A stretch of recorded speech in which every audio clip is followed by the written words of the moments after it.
before you get into the episode here, we have a weird spoiler we want to give warning to. If you're in the car with your kids and they're very young and you still celebrate Christmas, we do have a little bit of spoiler. I just don't want anyone on staff, Leah, to be blamed in regards to spoiling a very magical time of year and a magical person. So keep that in mind. Maybe Thanks for looking out. Yeah, not a problem. Thanks everyone for listening, and we hope you enjoyed the show.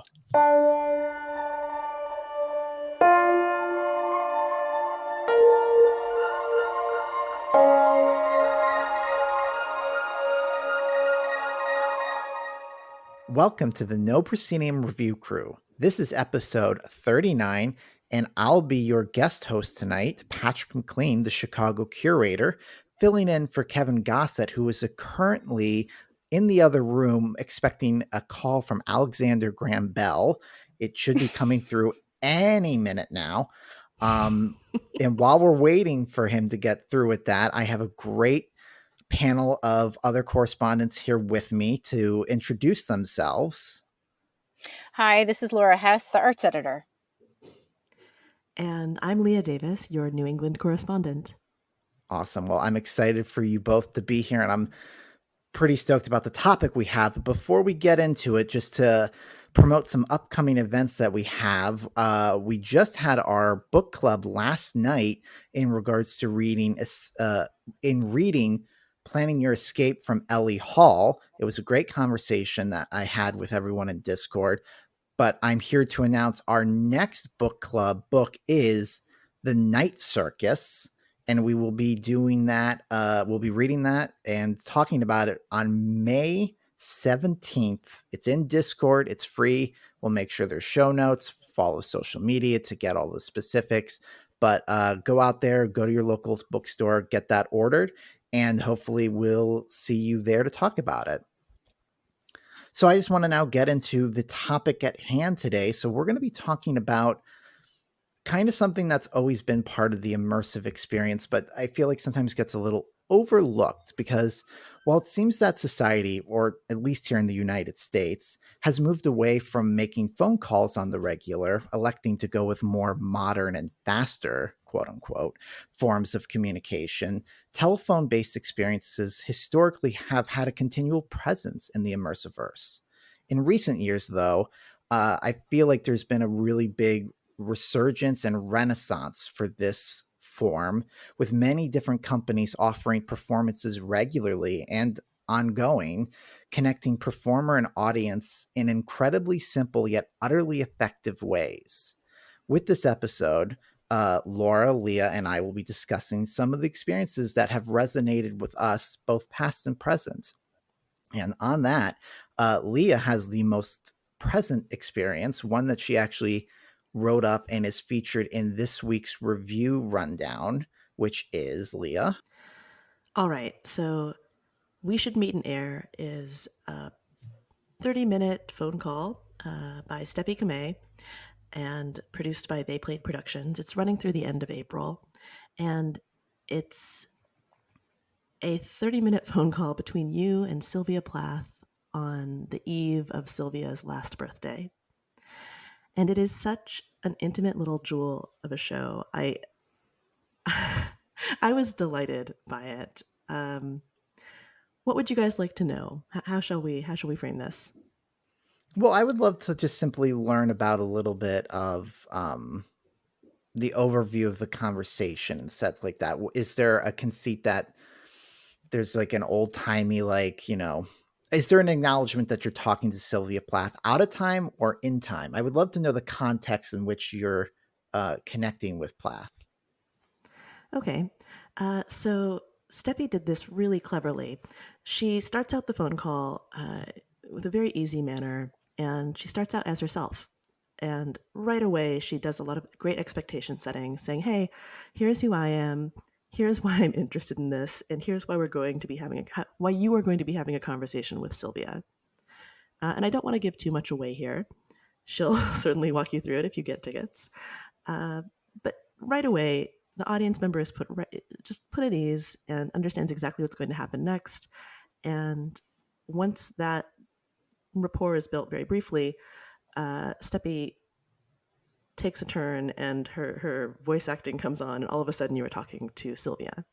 And there's no acknowledgement. This is not Sylvia calling from the past. This is Sylvia calling to talk to a friend on her birthday.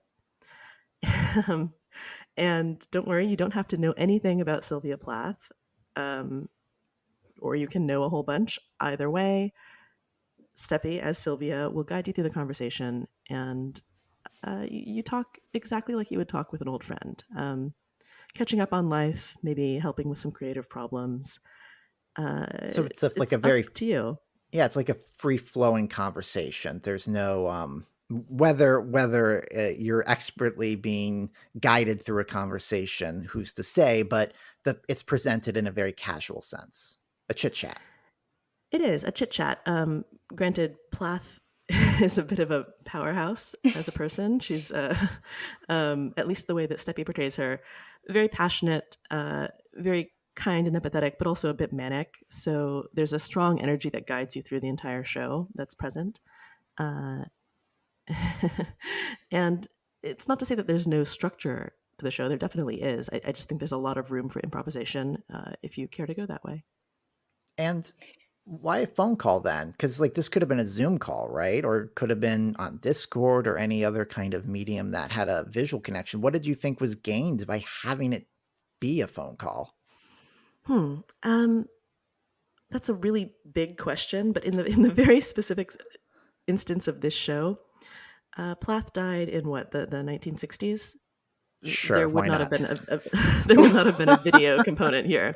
So there was something that added a bit of verisimilitude to not having video. It made you feel that you were somehow, I don't want to say both in the 60s. I really felt like we were having a conversation, a perfectly normal phone conversation with her in the 60s and me today.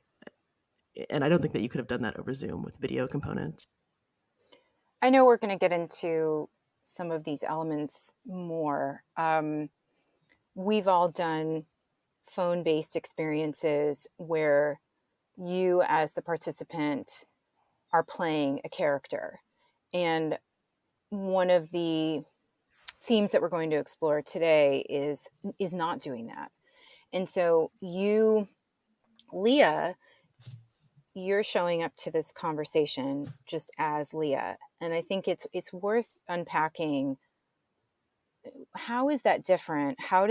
What does that offer you specifically compared to other phone-based experiences where you are also creating a character or you're playing a character, at least in some way? Wow, you've really got me going over my mental list now, because I'm not sure I've ever done a phone immersive show where I've played a character other Oh, than really myself. interesting. Yeah, gosh, I hadn't thought of that Oh, before. okay. Um, huh. Well, in any case,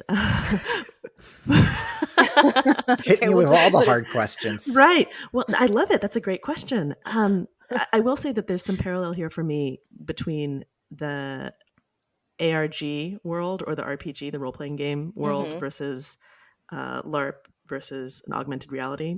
I think that's where my experience comes in, because in LARP you are playing a character in a world, a made up character in a made up world, and uh, in ARG you are playing essentially yourself in a world that is slightly different. And this felt a little bit more like that. Okay, I'm Leah. I woke up today. I got a phone call from Sylvia Plath. That's not a thing that maybe happened in my real life, but I'm willing to set aside some some disbelief right now and say, yes, okay, now what?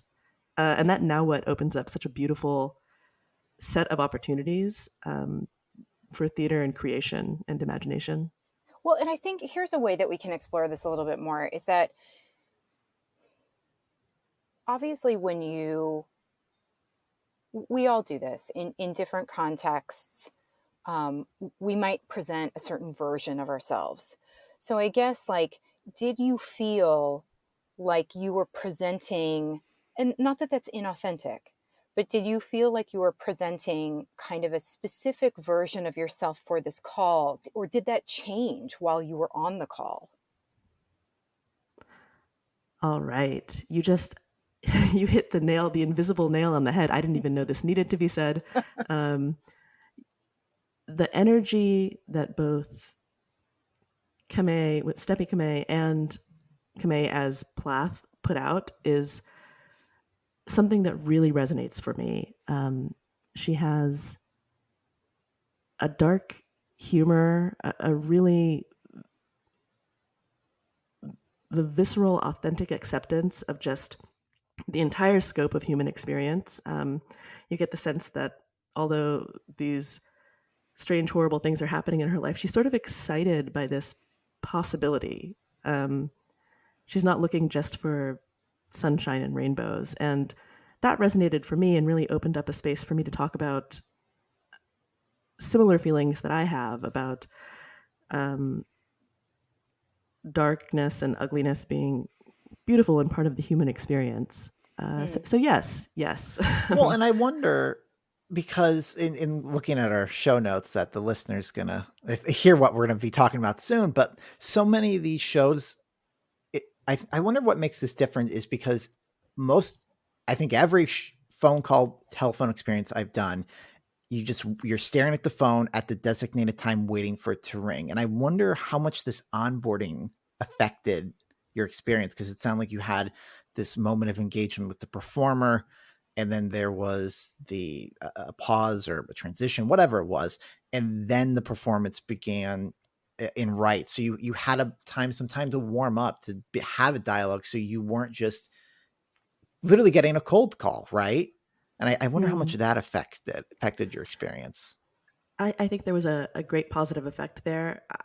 You know how much I love onboarding. I think it's one of the most important parts of immersive because it really sets the Absolutely. stage for the audience. And the onboarding here was not just the little precursor to the call. There was also an email ahead of time telling me what to expect. And in both cases, uh, the process was elegant and efficient. Steppy told me what to expect and then did it and moved on. There was no hesitation. There was no um, acknowledgement that this might be awkward. You just felt very secure in her hands the entire time. And That's then to so go to the important. yeah, Mm-hmm. absolutely. And then to go to the end of your call with Plath, were you then for some reason I want to say onboarded. I can't think of the opposite of onboarding right now. But did Plath go away and you then engaged with the performer again, or did the call? And I'm just curious now. The literally Was I disembarked? there you go, disembark. Thank you. No, God, I hate it. I hate it. No, but I'm gritting because this is just so brilliant. The email ahead of time told the listener exactly what to expect at the end of the call. So in this case, the onboarding call included a section that said, at the end of the call, you will hear um, a brief moment of guitar music, and then the Mhm. call will end, and that's intentional. If the call ends without you hearing that music, you'll know something is wrong, and we will attempt to call back. And it was perfect because then that's exactly what happened. And I thought, I feel very well taken care of and stewarded right now. And so that didn't deflate any that there wasn't an element of surprise in terms of how you're shepherded off. No, and in fact, I would have been disappointed if Steppy had come back at the end. She gave me all of the information I needed to know about her process up front. And after that, the call that I had with Sylvia was really, really special. I felt intimately seen by her. I felt like I had things to say and see about her. I felt like there was an equal exchange of ideas and emotion. And by the time she hung up, there was this beautiful bittersweet sadness that you feel when you stop talking to a friend that you might not hear from again for a long, long while. Mm-hmm. Yeah, because I wonder how much it sounds like structure played a very pivotal role in this experience, because I think, once again, when people talk to each other with, it can be very free flowing and things like that, but it can get out of control. You can wind up on tangents, or you can just end up not talking about the thing which you do. I think about all like the work calls I get on, and they start off as work calls, but then you're chatting with someone and things like that. And it seems like structure played like a really important part here with this experience. It did, but I would not have noted that during the time. I think after the fact, I can look back and say, oh man, the structure was done beautifully. It was super important here, but it was also done well in that it fades into the background during the experience. Yeah, because Yeah, you don't, go ahead, right. Laura. You don't want to just be so aware of that infrastructure. But Yeah, that makes sense. then to transition, nailing it. Laura and I, we both did an experience that was incredibly structured. A call from the resistance from Capital W. And this was like incredibly structured in what happened, because this was from Capital W. You sign up and you get a call, and this took place right before the 2020 election season, Mm-hmm. up until the November voting day. And Mm-hmm. it was essentially someone calling in and checking in with you and going down what equates to maybe a questionnaire in regards to get your temperature about how you're feeling about this election cycle. How are you feeling about the vote you have cast or are going to cast on the 4th? And Laura, what was your experience like with that phone call? Yeah, I'll give a little bit of additional context about this. So, as Patrick said, this A Call from the Resistance was produced by Capital W. This was written, performed, and co-directed by Mason Flink, and then it was co-directed by Lauren Ludwig. And there were also a kind of bank of volunteers who also did calls. My call was with Mason. So this ran from September to the beginning of November of 2020. It was roughly a 40-minute call. And the launching point was, do you have residual pain from the 2016 presidential election? And if you do, that they had volunteers to help you process the past, and they described it as, feel your way into the future. And so it was an invitation to consider not just the past, but then the unexpected impact of your place in America. Those are their words. And it was really it was a great dual focus on processing the past and looking to the future, and what can you do in your own way.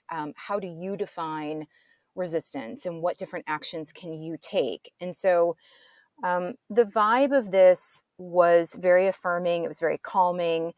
And I mean, for anyone who has read or may now read my review, I mean, I wept.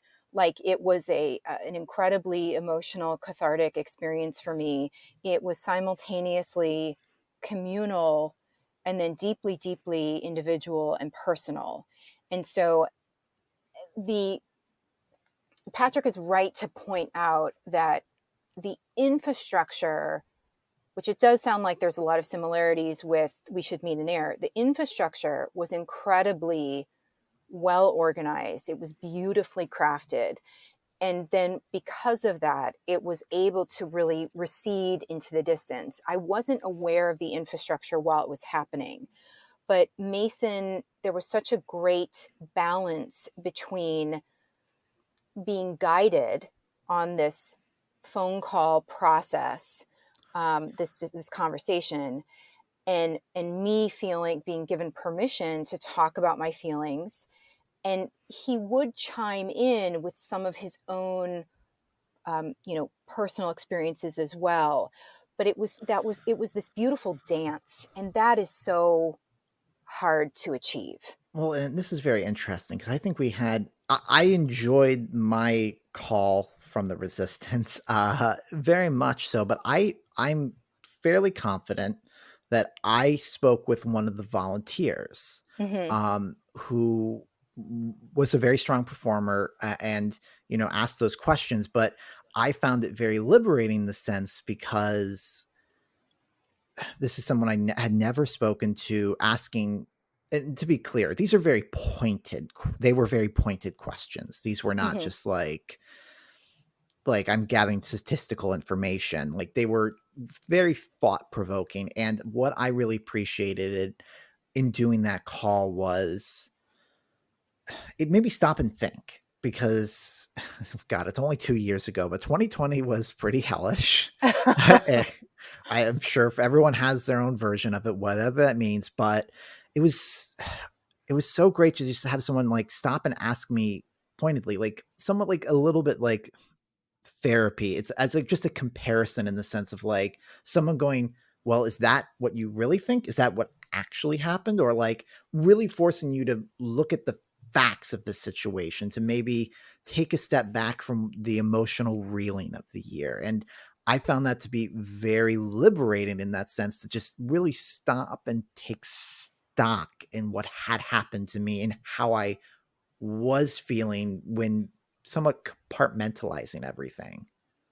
Well, and I think actually I'll piggyback on that because I think it actually did it did both so beautifully. Like it did, I think you're right that I mean it's two sides of the same coin. I think that it offered distance and it offered perspective and it offered a chance to untangle some of those emotions, and yet it also offered the opportunity to you know, here's my bad metaphor for the day, but like, you know, this really knotted, there's always at least one, usually it's food. But let's take this like really knotted ball of yarn. And Mhm. so it also, you know, in that case, it's a knotted ball of yarn of emotion. And let's untangle that together. So I think it really offered both, which again is incredibly difficult to do in such a seamless way. Yeah, and I wonder, Laura, when did you do your phone call for Um, callers from the resistance? Yeah, I looked this up because it's been a while, and we were having this conversation. I did want to look up some of these details, and also there's a specific kind of magic circle element that I want to talk about as we're talking about onboarding and offboarding. And so I did this at the very end of September, and I one of the things that I said in my review was that, you know, in spite of all of the political conversations that I'd had since 2016, some of which were really fraught, Mhm. some of which were with people where we shared a lot of the same values and belief systems. This dialogue felt very fresh and unique. And so I do think that, again, that was a really extraordinary thing to be able to achieve. Um, I'll come back to the magic circle. Why were you asking that particular question? Well, yeah, because I did mine very close to election day. Mm-mm. Okay. It was not within 7 days, within the week. So I had also already casted my vote as Oh, well. okay. So I was very kind of curious in regards to that. So I had voted, um, and I'm here in Chicago and Illinois. So the vote I made, I felt confident that it would do what I wanted. But nevertheless, I had great anxiety about all the other votes still. And that was a Right. very kind of Mhm. a moment of self discovery with this call in regards to I've done my part, and now it's just like I hope everyone else will will even just vote at least, you know. So I had a very kind of like in the moment, like the anxiety of building to that time for me. And that's what, so because I didn't know that, and it's great that we can share that these different perspectives. Since I did mine at the end of September, another part of how this production was so beautifully crafted, or another example of how it was so beautifully crafted, was that they had an immediate follow up afterwards, which was offered different action items. And again, it was, you know, I think that they said that we something along the lines of we encourage you to follow the Yeah, it was like actions an of email, resistance. right? Right. And Yeah. so in my case, because it was the end of September, I get this lovely email that's, you know, offering things like here's a voting plan, here's ways you can encourage others to vote, here's where you can donate time or money. And then a week before the election, which I wasn't expecting this at all. I think Mason had said that they would follow up with this, you know, these action items. But then a week before the election, I was absolutely delighted to receive another email, which was, the subject was your emotional safety plan for election day. Mm-hmm. And this Yes. offered up, it wasn't just a repetition of that other email, um, which was wonderfully comprehensive, but this offered up a meditation, a calming ritual, other post-election actions. So while the others tended to be more pre-election actions, so this was, again, it was like this kind of constant hand holding in a way that wasn't, it was like this empowering hand holding, which Yeah. was They wonderful. they oscillated very successfully, I thought, between engaging both like your role in the world, but then also your role in yourself, I guess, like in the sense of Yes, like taking care of both. What can you do for both the world around you and yourself? And I think that was, I think to that point was very successful, because I do now remember very vividly some of those techniques that I wasn't doing. I was not engaging in good mental care at the time, right. and taking those breaks or thinking like that, where I'm still hooked to the news. I mean, there's always something worth getting hooked, but it made a difference for sure. Absolutely. Yeah, So, it was a what did you wonderful get? experience. Sorry, go ahead, Leah. What did you get out of this being a telephone experience that maybe you wouldn't have gotten if this was an in-person experience or something on Discord?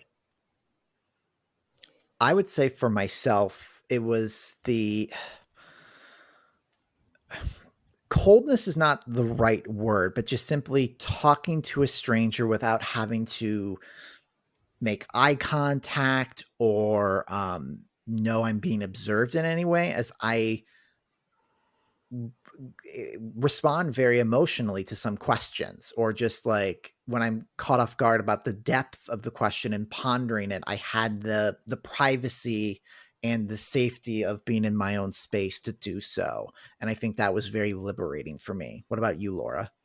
I totally agree with that. I will say also that, so first of all, I think that there, even though this was, I think, pretty explicitly not described as like a phone banking, production, but you do have that overlap. And so there's a lovely harmony between the actual political phone banking that goes on and then this production using the phone and using this particular medium.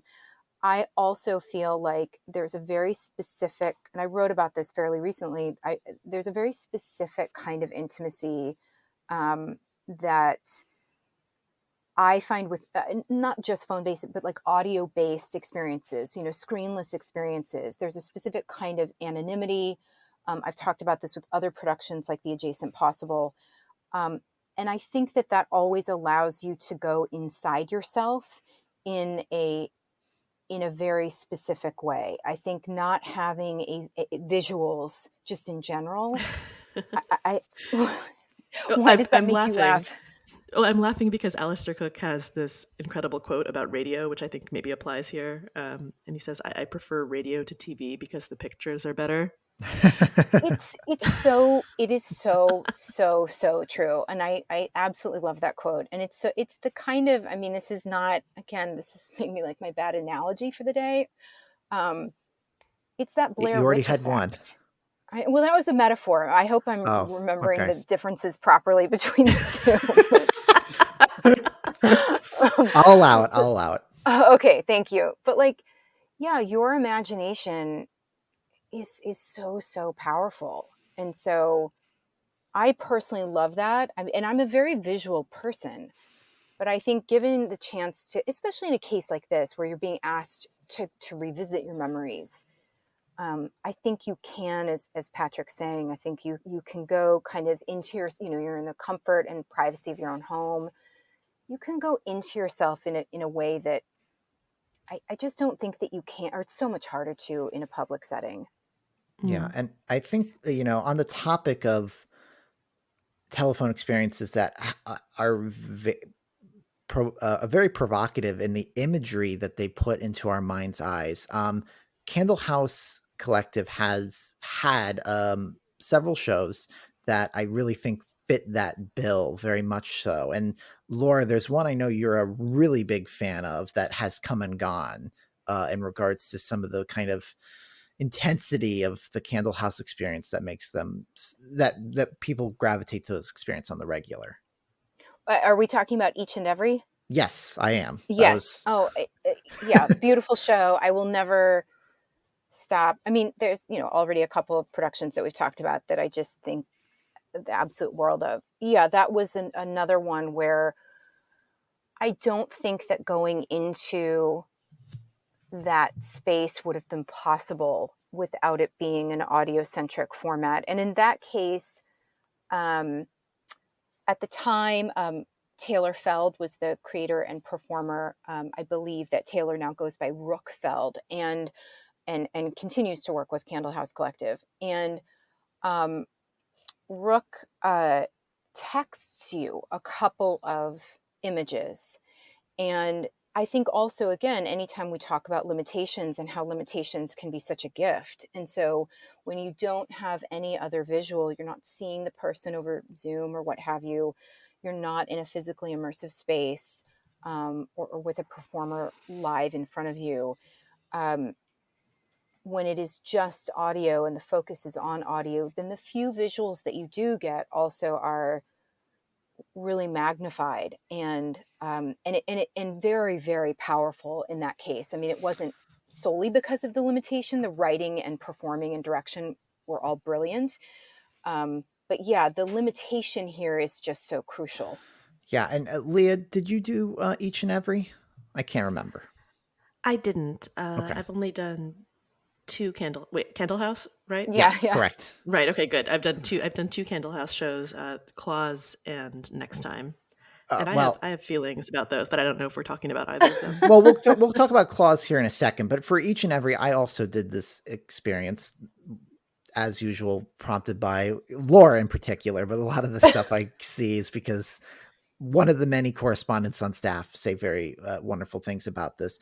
And in regards to this, it's this kind of very reflective conversation in regards to where we have been, the people we've interacted with, and where we're going with or without them, to kind of keep it high level in case the show ever remounts. And once again, like just in that sense of, I think comparing this a little bit more closer to Leah, your experience with We Should Meet in the Air, like this was a very masterfully casual conversation.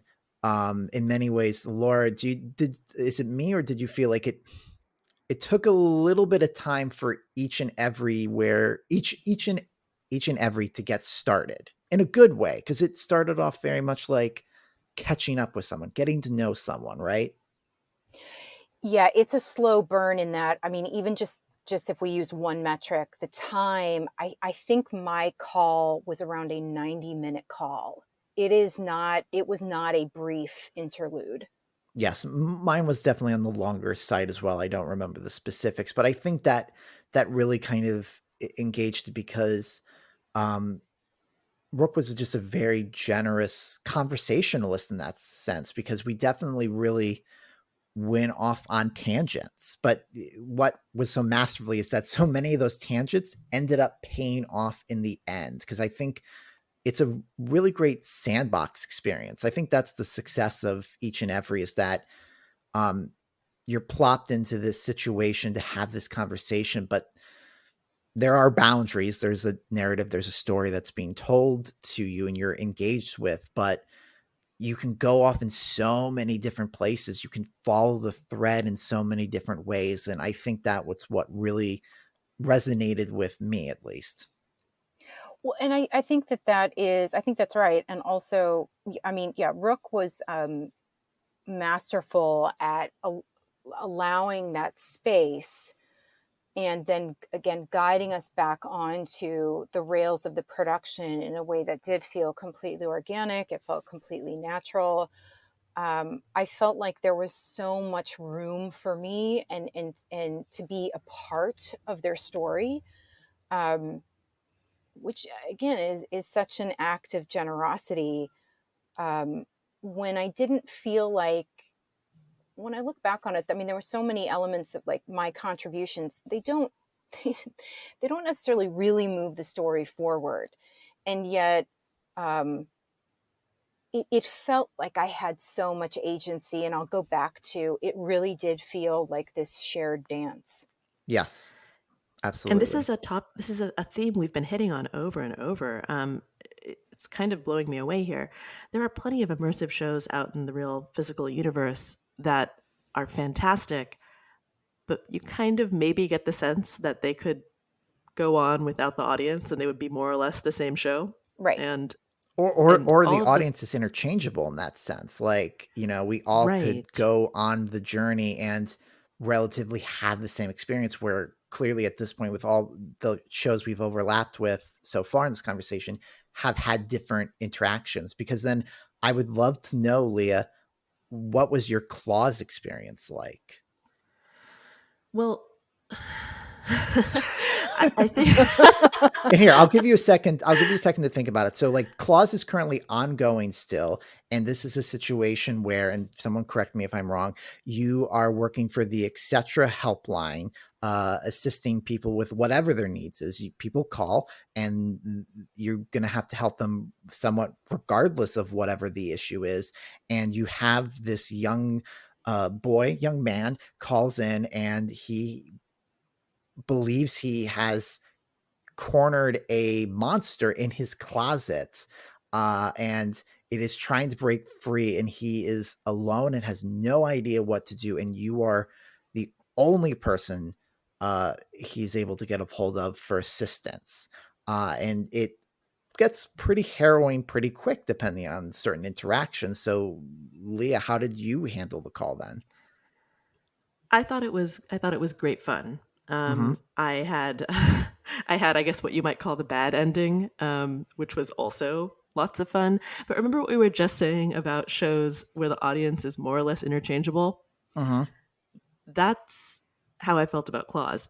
A Interesting. great show, a truly great show, but I neither felt seen nor like I had anything other than a coin toss of an Well, impact on how the show went. I too had the bad ending. Laura, what was your ending like then? I don't know. I don't mean to be naive. I mean, I think I also had the bad ending in that I don't want to say anything because it's still running. I just looked, there's 2 tickets left for the current ticket block. So if you're Mm-hmm. listening, because these Candle House shows sell really fast. So Well, here, um when I say go here in a second, that 60 seconds, quick jump into the future for anyone who doesn't want a spoiler on the ending. So go. All right, Laura, what was your ending? I I guessed wrong. I guessed wrong in the sense that the monster killed Danny.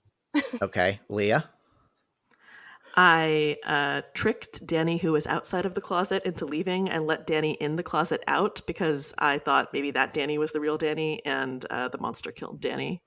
I had, and then I too had a similar, Leah. I basically had the same thing to that point where I fell for the Danny in the closet, and I thought, and I got so turned around in that conversation that I convinced the Danny not in the closet to let him out, and he died. So there we go. So there's the context for people who either might not see it or have seen it. So, and I think that's kind of interesting in that sense that in many ways, it wasn't a happy ending. And I wonder now, could it have ever been a happy ending? Well, that's actually why I was confused about why you're saying I got the bad ending, because I was like, are you saying that because it was unsatisfying to you or just because Danny died? Oh no, only because I've been watching a lot of video game playthroughs and that's the parlance for when bad things happen. Okay, okay.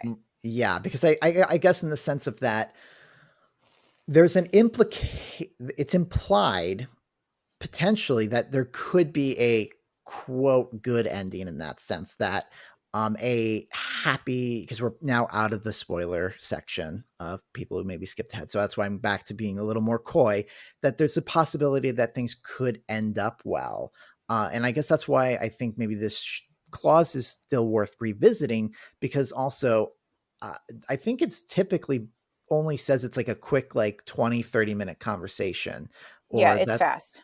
well, I ended up having close to like a 50-minute conversation. How What the did you heck, stretch that? man? Slow show day. I must have been the last one. I don't know, but like or I was so, I maybe feel like in hindsight I was a little indecisive, and I'm sure maybe the performer was like, "This guy's got to like make a decision here." But I really like questioned both. I questioned everyone I encountered, so it's kind of interesting in that sense because I think I had a very unique experience. So I want to go back for just a second to clarify something. Sure. Uh, I liked Claws quite a bit. I liked Yes. it. Um, I also feel like it fits into a category of show that are some of my favorite shows. So things like um, Then She Fell or Sleep No More are also shows where I feel like the audience is potentially interchangeable. So there's Right. nothing against this particular style. I just sometimes think that it's not quite as satisfying for me as when I get to be an integral part of the show where I get to be seen by the performer as well as me seeing them. Well, and I think it's back to that mind's eye thing. Like it was a very harrowing experience. I was scared. I was frightened. I was petrified for a majority of the time in that call. And I think the the terror, Danny could have conveyed any sorts of deals and things like that, but the terror I was creating in my own mind was far greater than anything that I could ever have encountered in that call or in any other experience, right? Mm-hmm. Mm-hmm. Um, so yeah, so that's still running, and that's definitely a favorite of the staff here. But there's also another ongoing show that is been done a couple different ways by a couple different groups that I would love to talk about here, and that's the Ministry of Mundane Mysteries. And there's essentially been three productions of this. There was the original production that ran, and that was from the Outside the March. That's a Canadian company. Then, about a year or so later, after it closed, a Chicago-based company, Bramble Theater, remounted it essentially, labeling it the Mundane Mysteries Chicago edition. And then on demand right now, with tickets still available, is Ministry of Mundane Mysteries on demand, where you do all the calls uh, at once. So instead of the structure is typically you get a one phone call for 5 days in a row. On this latest version, you do the calls all in one night. So, Laura, which version did you do? I did the original Canadian version by Outside the March.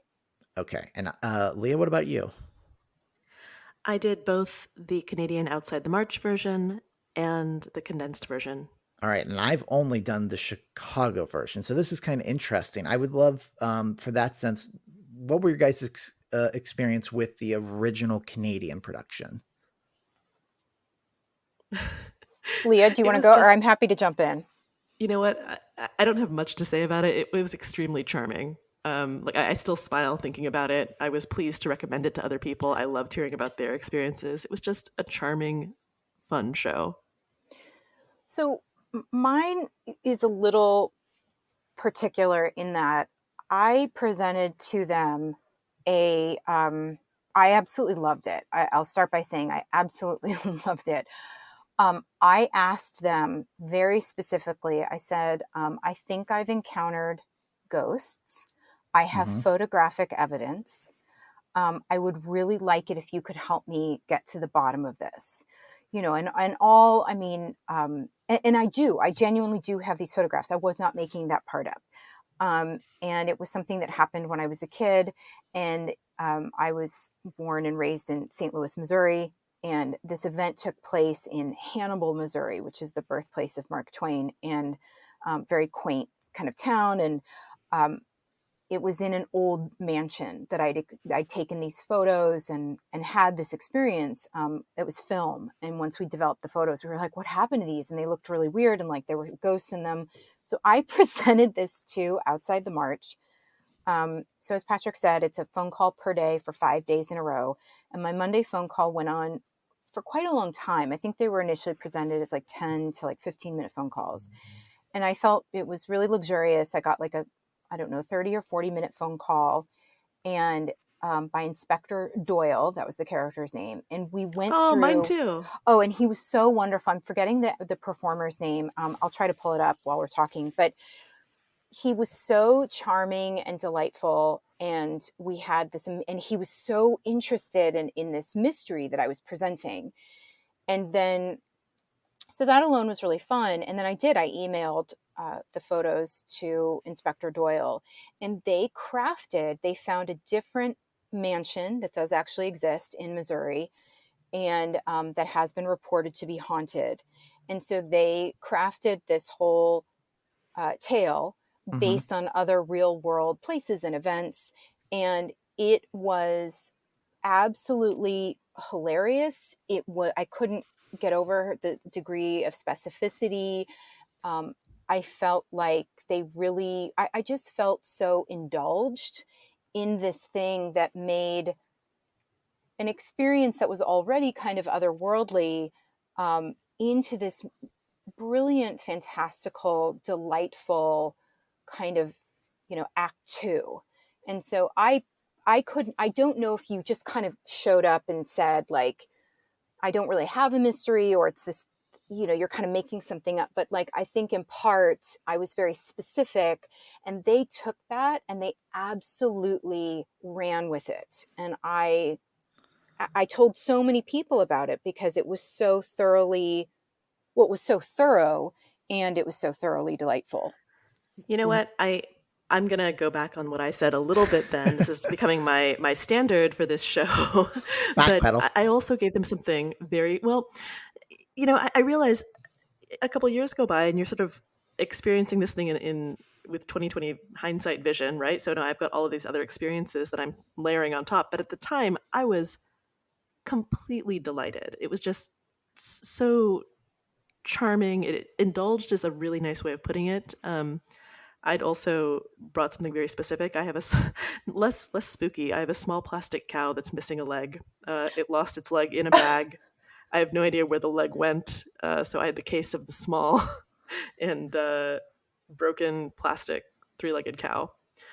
And so And they was your crafted this. request to find out what had happened to the cow or the cow's leg? Yes, and there are four departments you can submit something to, and I imagine you submitted yours to the Department of the Paranormal. Um, No, oh, really? I didn't submit to any particular. Oh, really? Interesting. No. Oh, well, Anyway, keep going. I forget what the name of my department was. It was something like misplaced keepsakes or something. Um, and I got this really strange, cool, interesting story about um, this surfer bro who had been breaking into my house to steal my three-legged cow and the good vibes that had come with this cow, and he'd been replacing it with a different cow every night, and selling these cows for money, for profit on the beach. It was a very weird story and really like quite lovely, and it was all taken from this first interview. Like Laura said, you have this interview at the very beginning where they get all of this information about you, and then these bits and pieces from that your inspector learns about you get woven into the story over time. And Yeah. And by that the was end of your week, yeah. it was very similar. Leah, you had a very similar experience to me because I had the with Bramble, I had the case of the missing avocado toy. My Siamese Lynx Point mix cat Lynx, named after the constellation, not because we're lazy. Mm-hmm. He was loved this avocado toy and he just couldn't get enough of it, and like fits in your palm of your hand, and then one day it was just poof gone. So of course, he's heartbroken. He gives me these big baby blue eyes, so I have to go get him a new one. But it's like we live in the city, we live in a condo, it's not like a big duplex or some manor or something like that. Where did this avocado toy go? And so I submitted that to most likely a similar kind of department in regards to like missing keepsakes or lost items. And then the conversation I had influenced everything that followed, which involved magicians. And that's part of the reason why I was disappearing in regards to it. And some high tension with the avocado toy and things like that. And it was, I think what was makes this experience so great in regards to everything, all of the productions most likely, is that they really lean into the zaniness. There is no every possibility is on the table, and we're going to explore all of them. Yes, I and think that's what really worked here was this combination of personal attention to detail, and the inspectors are great listeners, and they're getting all sorts of information about you, but then they're layering it on top of this really just goofy scenarios. It's very, very funny. And the emails too. There were a couple, because I don't know if that happened to you, but because I wanted to share these photographs. And so I said, can I email, how do I get these to you? And I do want to say Inspector Doyle, the performer's name is Colin Doyle. And he was just absolutely spectacular. And so they sent me a couple of emails back that were obviously in world, and it again, it cracks open, as Patrick's saying, it cracks open that sort of permission for me to also be really zany. And so I would respond to these emails, again, in world, and just say kind of ridiculous things. And I mean, I remember like kind of, grinning through my way of typing out these emails. And so every touch point, I felt like I was given permission to just go wherever I wanted to go. And not only would they match that, they would then exceed it. And you know what makes this really special, now that I'm thinking of it, is you're not just talking to your inspector for the entire show. No, you're not. Although you are talking to the same performer. So you might talk to 5 different characters over the course of the week, but they're all being done. Right. I had multiple performers. I had multiple performers as really? well. Yeah. Because Leah, I would love to learn as you did it, the quote unquote abbreviated version, where instead of giving all 5 calls over 5 days, you got them all in one night. I wonder, could you speak to a little bit how that experience was, doing all the calls at once? Sure, but I think we're going to have to do some fact checking here, because I was making presumptions that I had a person who was doing some pretty extreme voice acting, but that was my assumption for both the abbreviated version and the original, and that was why one of the reasons I thought it was so special was you could share all this information, and the actor had this information about you throughout. They do, and at least in my case, the other performers. So on days that I got a phone call that wasn't from Inspector Doyle, they added in people into the story in ways that, again, it leveled up on the story, and they knew all the information, and all of this is being shared amongst the performers, and they're crafting the story and building it up. So it was incredibly additive. It was truly wonderful.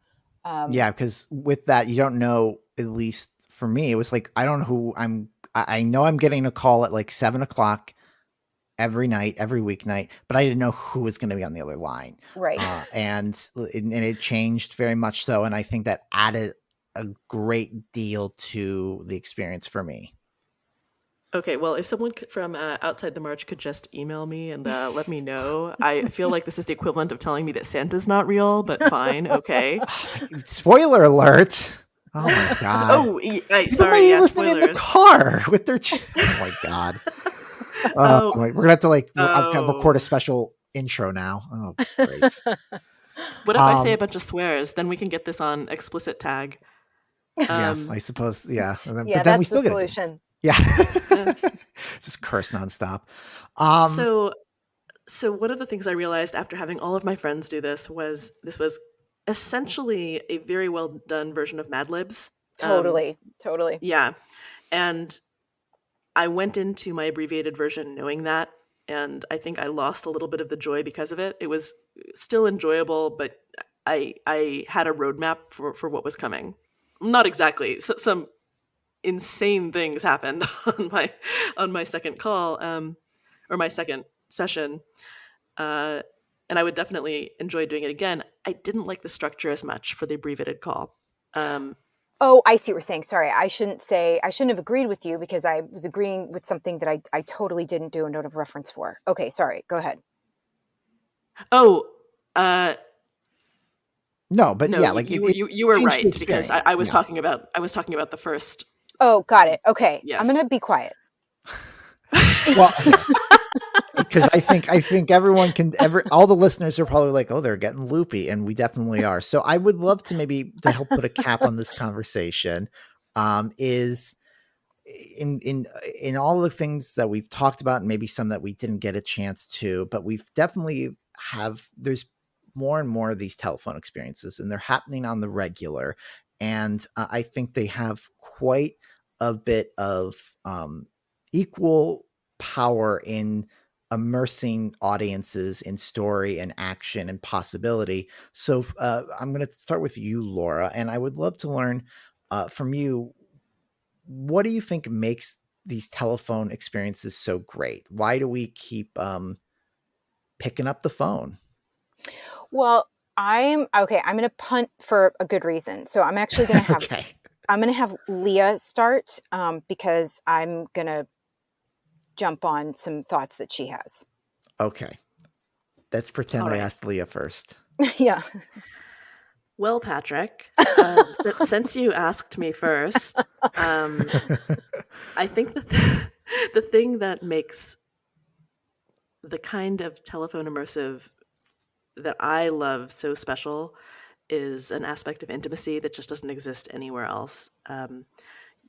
The user, the audience is very grounded in a physical space around them without being distracted by a screen or anything else. You have the capacity just to listen to voice, but the performer has to be in the exact same space, mentally, emotionally speaking. They have to be listening, they have to be accepting.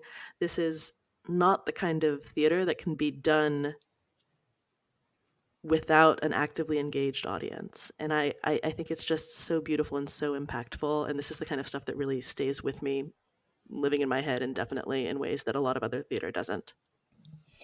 So I agree with some of that, and I disagree with some of that. I definitely Bring agree. it. I definitely agree with, like, I mean, I've done many phone-based experiences. They hold a very, very special place in my heart. I think that they have a very specific kind of power, and I absolutely agree with that. And what I'll piggyback on is to say that I think that these audio-centric formats, these phone-based experiences, they have the power to create a very specific kind of environment. It's almost like they create this really beautiful bubble between the two of you, between you and the other speaker, whether that's a performer or a participant. And that segues me to where I'm going to push back. So I actually think that phone-based experiences, one of their magical powers is that you don't have to be in the same space, and that the phone-based experiences can bring you together, I think, not more so than in-person physical experiences, but it's a different way. And what I'll just use as a quick example is in 1,000 Ways Part 1, a phone call by 600 Highwaymen, which is also a phone call, that's participant driven. So there is this guided voice that is the infrastructure, and I believe not a live performer. And the other participant is it's the two of you exchanging. And when I did it, my fellow participant was late. Didn't seem like he wanted to be there. I remember being very baffled. And yet, through the brilliance of that show and the way that it was crafted, we arrived in a place together. And so I do think that the intentionality has to be there. The design does have to be there. But I think you don't necessarily have to start in that same place together. But I think these phone-based experiences can really guide you into that bubble in a really, really magical, special way. And Mm-hmm. maybe to bridge both of your comments together, I think what, at least in this conversation, I've stumbled upon is I love these telephone experiences because I subconsciously end up doing so much. My mind's eye helps take me to new heights, in both the possibilities, in the ideas, in what I could be emotionally feeling and engaging with, because I'm in a safe space here in my office, and I am comfortable, and I have a certain luxury with that to maybe, when your mind wanders in these things, typically it's wandering to build out the rest of it, to expand the conversation in some way, to create new depth to it. And I think that's what really makes a lot of the telephone experiences worthwhile to me, is that instead of relying on set, or not that, like, having lights and sound and set and all this kind of stuff, going into a well constructed physical space is always wonderful and magical. But what you can do with your mind can be equally so. And I think that's the success to some of these. I think you're right. I Mm-hmm. think that and I agree with you around, like, I love physically immersive spaces. They truly are extraordinary. But phone-based experiences give you a chance to do that, to like co-create that expansion and also to go inward. And that's really special to have that option to do both and to be guided and encouraged to do both simultaneously. It's incredibly satisfying. I agree. And I'd like to add that it also gives the audience and gives us access to a much larger breadth and diversity of creators, because production value does not have to be Disney level for something to be completely immersive. Exactly. And in Yeah. terms of, accessibility around geography, around disabilities, I mean, it cracks open the option for people to create these, whether they're on the creator side or whether they are on the participant side. It cracks it open for so many people to be a part of it. Hmm. And yeah, and I Telephone think that immersive, our new favorite genre. Hmm? it's definitely one I very much enjoy. Laura, Leah, thank you so much for talking with me and Whoa, talking whoa, about whoa! Wait a telephone minute. I'm experience. sorry. Can we do one last thing? I'm so sorry to interrupt here. It's just we can't have a show about telephone immersive without at least hat tipping to Telelibrary by Yannick Trapman O'Brien. Yannick Trapman O'Brien. It's still running. Please go check it out. Do yourself a favor. Yeah, and there's so many. If you go to Everything Immersive, there's so many online experience, telephone experiences. You can look on the online site to find, and look back in the feed. There's a lot of many shows that we talk about. Maybe in the show notes, I can put something together of other recommendations. There was a few I didn't get to, but keep your eyes peeled on the site. Keep your eyes peeled anywhere, and then keep your ears open to hear that phone ring. Um, Laura, Leah, thank you very much. Thank you. Thanks, Patrick. And thank you to everyone who's listening. No Proscenium is a labor of love. Everyone on staff who you heard on this podcast and who you read their work on the site are volunteers. You can support this work by donating to the No Proscenium Patreon. Just $2 or $5 a month is a major help to us.